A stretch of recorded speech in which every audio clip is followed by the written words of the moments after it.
Kung gusto kag malipayon og malinawon nga kaminyoon, likayi ang bisyo sama sa ginadili nga droga, ilimnong makahubog, sugal, sigarilyo, sabong, barkada ug uban pa. Kabalukag ngano, kay kaning mga butanga mauni ang hinungdan usahay sa away sa mag-asawa. Ug labaw sa tanan, respetua ug higugmaa ang imuhang kapikas sa kinabuhi. Ug ayaw pamutbot, ayaw pangilad sa iyaha. Kaysa kaminyoon, honesty is the best policy. Kay nag-ingon ang 1 Corinthians chapter 16 verse 14, buhata ang tanan diha sa gugma.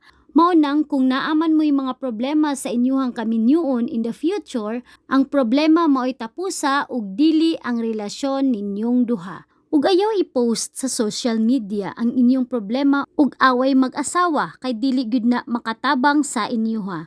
Always remember ang inyuhang problema na ginahanglag solusyon ug dili social attention. Ug ang pinakaimportante sa tanang importante, isentro si Lord sa inyuhang relasyon para sure gyud nga magmalinawon, magmalipayon ug mahimong malig-on ang inyuhang kaminyoon, ang inyuhang relasyon.